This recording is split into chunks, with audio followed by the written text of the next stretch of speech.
గడిచిన వారం రోజులుగా చూసుకుంటే ఉత్తరాంధ్రలో ప్రజలు చలితో వణికిపోతున్నారు. ఉదయం 8 గంటలకు కూడా ఇళ్లకే పరిమితం అయ్యే పరిస్థితుంది.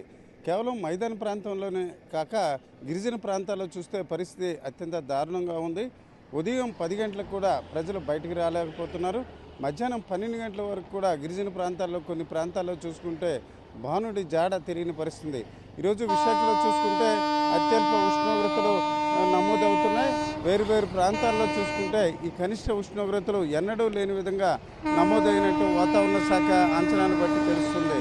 ఇప్పుడు అల్లూరు జిల్లాలో చూసుకుంటే రికార్డు స్థాయిలో డుంబ్రిగూడలో అలాగే జీమాడుగుల్లో కూడా కేవలం 3.3 డిగ్రీల సెల్సియస్ ఉష్ణోగ్రత నమోదైంది.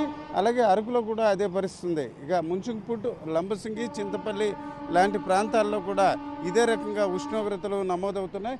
ఇంత కనిష్ట ఉష్ణోగ్రతలు గడిచిన కొన్ని సంవత్సరాలుగా లేనట్టు అధికారుల అంచనాలు అలాగే గణాంకాలు బట్టి తెలుస్తుంది. ఈరోజు చూసుకుంటే ఉదయం 8 గంటలు అయినప్పుడు కూడా విశాఖ లాంటి ప్రాంతాల్లో చలి దట్టంగా మంచు కురడంతో ప్రజలు ఇబ్బంది పడుతున్నారు. మాస్కులు ధరించి అలాగే ఏదైతే ఉన్న స్వెటర్స్తో బయటకు వెళ్లాల్సిన పరిస్థితి ఉంది. ఏదేమైనప్పటికీ వాతావరణ శాఖ ఈ ఏడాది తొలి దశలోనే ఈ ఏడాది వర్షాలతో పాటు చలి తీవ్రతంగా ఉంటుంది, గణనీయంగా ఉష్ణోగ్రతలు పడిపోతాయని చెప్పడం జరిగింది. అదే రీతిన ఈరోజు ఉత్తరాంధ్రలో చూసుకుంటే అన్ని ప్రాంతాల్లో కూడా చలి తీవ్రత అత్యధికంగా ఉంది.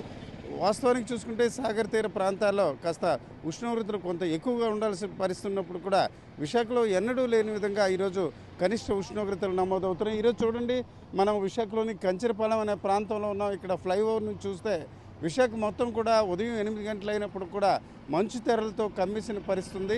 సాధారణ ప్రజలు తమ జీవనం కొనసాగించడానికి కూడా కొంత అసౌకర్యానికి గురి అయ్యే పరిస్థితి. మంచు దట్టంగా కురడమే కాకుండా చలి తీవ్రత కూడా చాలా ఎక్కువగా ఉండడంతో సాయంత్రం 5 గంటలకే ప్రజలు చలి అలాగే కనిష్ట ఉష్ణోగ్రతలతో ఇబ్బంది పడుతున్నారు. ఉదయం 8 గంటలకు కూడా విశాఖలోని బయటికి రావాల్సిన పరిస్థితుల్లో కూడా ప్రజలు కొంత అసౌకర్యంకు గురవుతున్న పరిస్థితి ఉంది.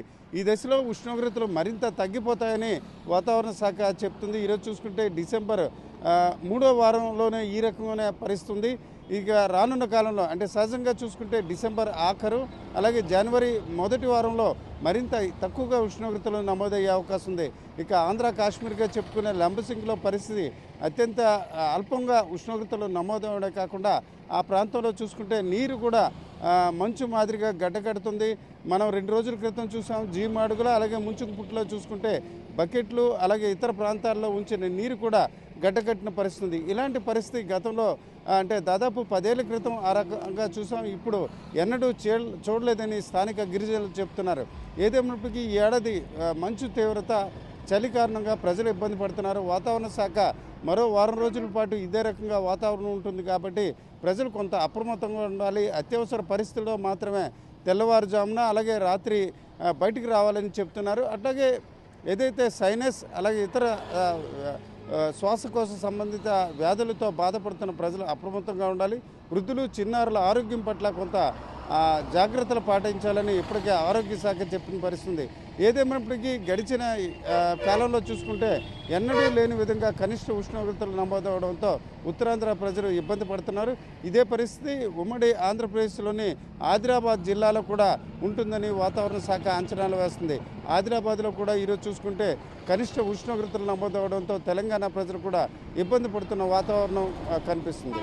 కెమెరా పర్సన్ తిరుపతితో రామచంద్రరావు, RTV కోసం విశాఖపట్నం నుంచి. చరిత్ర సృష్టించినోడు ఇప్పుడు ఆ చరిత్రని తిరగరాయబోతున్నాడు. అబద్ధాల గోడల్ని బద్దల కొట్టి నిజాలను రాగా మీ ముందుంచబోతున్నాడు. నిజమైన వార్తల కోసం వెంటనే డౌన్లోడ్ చేసుకోండి రా యాప్ని.